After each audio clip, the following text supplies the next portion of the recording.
इस मूवी का स्टार्ट मिया नाम की एक लड़की को दिखाते हुए होता है जो कि समुराई के ग्रुप से बच के भाग रही थी। उस समुराई ग्रुप का नाम नेग्रोशो था जो कि गन्स चलाने की अपनी स्किल्स के लिए जाने जाते थे। मिया जो कि जंगल में भाग रही थी वो थक के नीचे गिर जाती है और पकड़ी जाती है। समुराई ग्रुप के दो मेंबर्स मेरिसा और ब्राडो उस पे अटैक के लिए तैयार थे, लेकिन तभी एक और मेंबर जिन के शोर मचाने के कारण उनका प्लान चौपट हो जाता है। मिया इस मौके का फायदा उठाते हुए वहां से भाग जाती है और करीबी पहाड़ी पे एक पत्थर के पीछे छुप जाती है। इस टेंस सिचुएशन में मिया को अपना बचपन याद आता है जहां उसके पिता उस पे इलेक्ट्रिकल पावर यूज करके टेस्ट किया करते थे ताकि वो खुद को डिफेंड कर सके, जिसकी वजह से मिया अब अपनी बॉडी में इलेक्ट्रिसिटी जनरेट कर सकती थी। प्रेजेंट टाइम में मिया जब अपनी यादों में खोई हुई थी तो नेग्रोशो के लोग उसे ढूंढ लेते हैं। मिया पूरी तरह से ट्रैप हो चुकी थी और वो रिवर में जंप करने के सिवा और कहीं भी नहीं भाग सकती थी। मिया नहीं चाहती थी कि वो पकड़ी जाए, इसलिए वो नीचे जंप करने का फैसला करती है और बेहोश हो जाती है। कुछ टाइम के बाद मिया की आंख खुलती है और खुशकिस्मती से उसे ज्यादा चोट नहीं आई थी, इसलिए वो अपने बैग से गिरने वाले गोल्ड के टुकड़ों को इकट्ठा करने लगती है। जिसके बाद वो माउंटेन्स की तरफ अपना सफर जारी रखती है ताकि वो एक वेल नोन क्लैन से हेल्प हासिल कर सके। एक लंबे और मुश्किल सफर के बाद वो आखिरकार एक बिल्डिंग तक पहुंच जाती है जिसे वो फॉक्स क्लैन के हेडक्वार्टर के रूप में पहचान लेती है जो कि एक फेमस निंजा ग्रुप था। अंदर आने पर वो एक लड़की को गेम खेलते हुए देखती है। उस लड़की का नाम रिका था। रिका जब मिया को देखती है तो वो अपने पेट ईगल को उसे डराने के लिए भेजती है। मिया जो कि काफी ज्यादा डर गई थी वो खुद को बचाने के लिए इलेक्ट्रिक शॉक रिलीज करती है जिससे वो ईगल नीचे गिर जाता है। ये देखते हुए कि रिका उसे इंट्रूडर समझ रही है,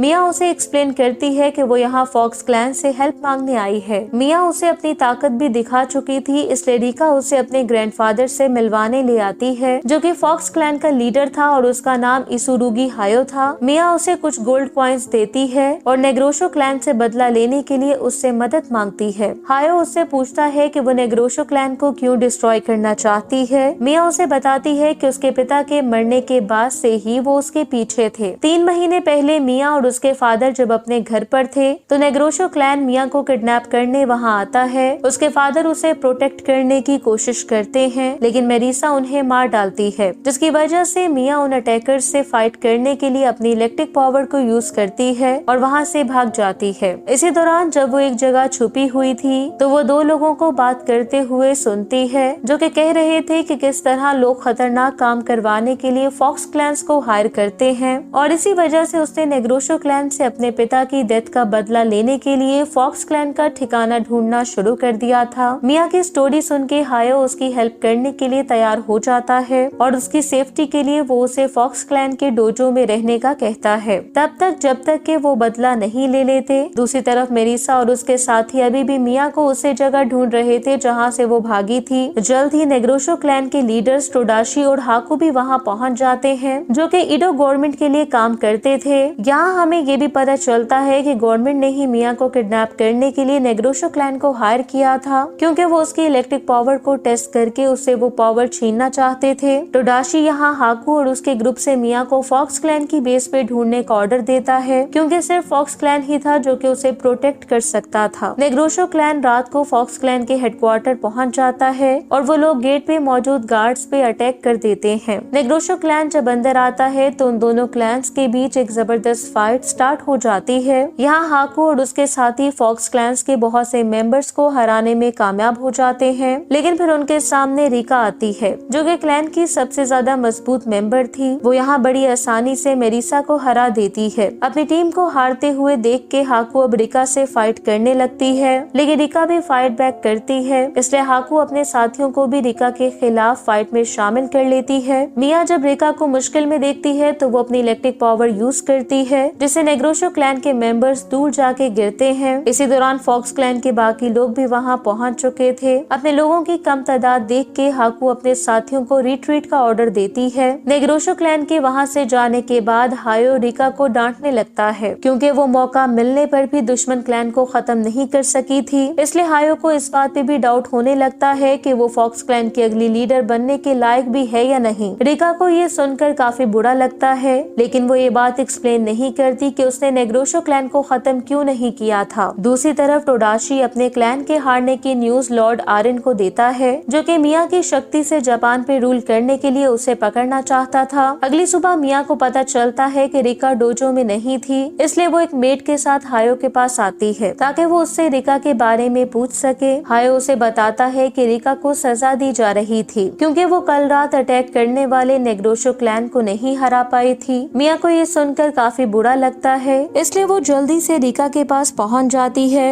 रिका को असल में ये सजा मिली थी कि उसे पूरे क्लैन के कपड़े धोने पड़ रहे थे। उन्हें रिका के लिए काफी बुरा लगता है, इसलिए वो ये टास्क कंप्लीट करने में उसकी हेल्प करती है। रात को मिया खुले आसमान के नीचे बैठी अपने हाथ में पकड़े एक नेकलेस को देख रही थी, जो कि उसके फादर ने उसे दिया था। तभी उसके पास रिका आती है, जिसने अपनी पनिशमेंट पूरी कर ली थी। रिका यहाँ मिया को बताती है कि उसने भी अपने पिता को उस टाइम खो दिया था जब वो छोटी थी, लेकिन उसके फादर के मरने से पहले उन्होंने रिका को काफी चीजें सिखाई थी और उसे एक सीक्रेट बॉक्स भी दिया था, जो कि सिर्फ वो उसी टाइम खोज सकती थी जब वो अडल्ट होगी। अगले दिन रिका अपनी मेट के साथ डोजो के लिए चीजें खरीदने मार्केट जाती है, जैसा कि वो आमतौर पे करती थी। वो जब मार्केट से चीजें खरीद रही थी तो इस दौरान रिका कुछ लोगों को बात करते हुए सुनती है, जो कि कुछ आदमियों के किडनैप होने के बारे में बात कर रहे थे, जिसकी वजह से रिका क्यूरियस हो जाती है और एक आदमी का पीछा करने लगती है। लेकिन तभी वो देखती है कि कुछ लोग उस आदमी को पकड़ लेते हैं और उसे एक ऐसी बिल्डिंग में ले आते हैं जिसकी सिक्योरिटी काफी ज्यादा थी। बगैर हिचकिचाए रिका उनका पीछा करते हुए उस बिल्डिंग में घुसने में कामयाब हो जाती है, जहाँ वो एक रूम में देखती है कि उस किडनैप किए हुए आदमी को बांधा जा रहा था। और तभी हमें पता चलता है कि उन किडनैपिंग्स के पीछे टोडाशी था, जो कि इलेक्ट्रिसिटी को एक मशीन से उस आदमी पे टेस्ट करना चाहता था। जिसके बाद मास्क पहने हुए एक आदमी उस किडनैप किए हुए शख्स पे इलेक्ट्रिसिटी अप्लाई करता है, लेकिन ये उसके लिए बहुत ज्यादा था, इसलिए वो मारा जाता है। वो मास्क वाला आदमी टोडाशी को बताता है कि सिर्फ एक इंसान ही मशीन की इलेक्ट्रिसिटी हैंडल कर सकता है, और वो थी मिया, जो कि अभी तक नहीं पकड़ी गई थी। इसलिए वो ये डिसाइड करते हैं कि उन्हें जल्द से जल्द मिया को पकड़ना चाहिए ताकि वो उसकी पावर्स को टेस्ट कर सकें। रिका को भी रियलाइज हो चुका था कि मिया मुश्किल में है, इसलिए वो फौरन से डोजो वापस आती है ताकि वो मिया की पावर्स के बारे में मजीद जानकारी हासिल कर सके। दूसरी तरफ हायो से मिलने हाकू आती है, जो कि उसके लिए गोल्ड से भरा हुआ एक बॉक्स लाई थी और इसके बदले वो चाहती थी कि हायो मिया को उनके हवाले कर दे। इस दिलचस्प ऑफर को सुन के हायो भी मान जाता है और मिया को उनके हवाले कर देता है। अगले दिन रिका को जब पता चलता है कि मिया डोजो से चली गई है तो वो काफी ज्यादा हैरान हो जाती है। वो जब अपने ग्रैंडफादर से मिया के बारे में पूछती है तो वो शांति से उसे बताता है कि फॉक्स क्लैन ने मिया से नाता तोड़ लिया है। हायो यहाँ एक्सप्लेन करता है कि वो टोडाशी को अपोज नहीं कर सकते, जो कि गवर्नमेंट में एक हायर पोजीशन पे था। रिका को ये सुन के काफी ज्यादा दुख होता है और इस एहसास के साथ कि उसके ग्रैंडफादर ने उसे धोखा दिया है, वो उनसे कह देती है कि वो इस क्लैन को लीड करने के काबिल नहीं है। रिका को ये भी रियलाइज हो चुका था कि मिया को हेल्प की जरूरत है, इसलिए वो जंगल में एक सीक्रेट जगह पे जाती है जहाँ उसने वही बॉक्स रखा था जो कि उसके फादर ने उसे दिया था। वो जब उसे ओपन करती है तो उसमें ब्लैक फॉक्स निंजास के सूट और मास्क थे, जो कि इंसाफ करने के लिए जाने जाते थे। बगैर किसी हिचकिचाहट के रिका वो सूट पहन लेती है और मिया को रेस्क्यू करने के लिए निकल पड़ती है। वो जब टोडाशी के घर की तरफ जा रही थी तो रास्ते में आने वाली मार्केट में उसका सामना नेग्रोशो क्लैन से होता है। रिका एक एक करके उनसे फाइट करने लगती है और ब्राडो और जिन को बड़ी आसानी से हरा देती है, लेकिन जब उसके सामने मेरिसा आती है तो उसे कुछ मुश्किल का सामना करना पड़ता है। जिसकी मार्शल आर्ट स्किल्स काफी ज्यादा अच्छी थी, लेकिन अपनी ब्लैक फॉक्स एबिलिटीज को यूज करते हुए वो मेरिसा को भी मार डालती है। ये देखकर हाकू अपने साथियों को उस पे अटैक का ऑर्डर देती है, लेकिन रिका उन्हें हराने के बाद हाकू को भी बड़ी आसानी से हरा देती है। अपनी हार देख के हाकू रिका को उसे मारने के लिए कहती है, लेकिन रिका ऐसा करने से इनकार कर देती है। ये देखते हुए हाकू और उसके साथी रिका की हेल्प करने के लिए तैयार हो जाते हैं। दूसरी तरफ मिया टेस्टिंग रूम में थी, जहाँ टोडाशी उस पर टेस्ट करने के लिए तैयार था, लेकिन तभी वो मास्क मैन मिया के पास आके उससे कहता है कि ये उसके अपने फायदे के लिए है, और वो ये देख के हैरान हो जाती है कि वो मास्क मैन असल में उसके अपने पिता थे, जो कि 3 माह पहले होने वाले मेरिसा के अटैक से बच गए थे। मेरिसा ने असल में उन्हें मारा ही नहीं था, बल्कि उन्होंने उस टाइम उसके फादर को रेस्क्यू किया था जब वो वहाँ से भाग गई थी। तभी उसके फादर एक्सप्लेन करते हैं कि वो उस पे इलेक्ट्रिसिटी टेस्ट करेंगे ताकि वो उसके माइंड को कंट्रोल कर सके और वो उसके ऑर्डर्स को ओबे कर सके। कुछ ही देर में वो मिया की बॉडी से इलेक्ट्रिसिटी को गुजारने लगता है। तब तक जब तक वो उसके इन्फ्लुएंस में अपना कंट्रोल खो नहीं देती,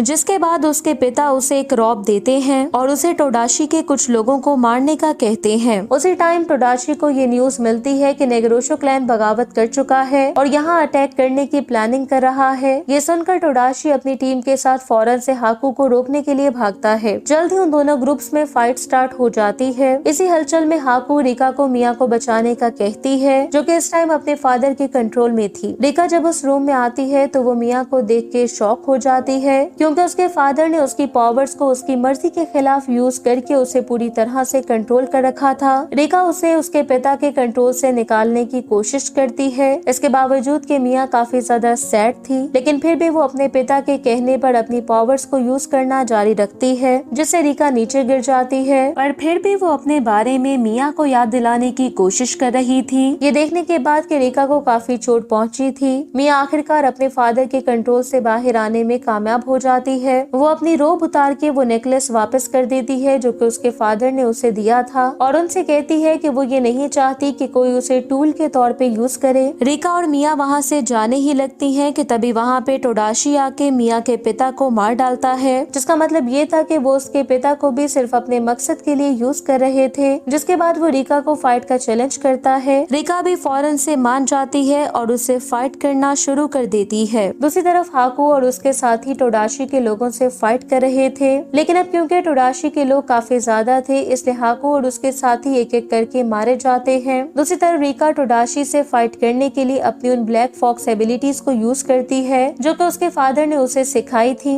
इस तरह वो टोडाशी को हराने में कामयाब हो जाती है और मिया को रेस्क्यू कर लेती है। वो जब बाहर आती हैं तो ये देख के काफी ज्यादा उदास हो जाती हैं कि हाकू और उसके साथी मारे गए थे, जबकि दूसरी तरफ टोडाशी, जो कि अपने मिशन में कामयाब नहीं हो पाया था और रिका से हार गया था, वो समुराई ट्रेडिशन के हिसाब से खुद को खत्म कर लेता है। मूवी के एंडिंग सीन में रिका और मिया डोजो लौट आती हैं, जहां हायो और फॉक्स क्लैन के बाकी मेंबर्स उनके इंतजार में थे। हायो यहाँ आखिरकार घुटने टेक देता है, जो कि ये जाहिर कर रहा था कि उसने रिका की ग्रेटनेस को स्वीकार कर लिया था, इसलिए वो रिटायर होने का फैसला करता है और फॉक्स क्लैन के लीडर की पोजीशन अपनी पोती को सौंप देता है। दूसरी तरफ आर्यन एक बूढ़े वॉरियर को बुलाता है, जो कि कभी कोई लड़ाई नहीं हारा था। आर्यन यहाँ उसे रिका को मारने का ऑर्डर देता है और इसी के साथ ही ये मूवी एंड हो जाती है। Thank you so much for watching.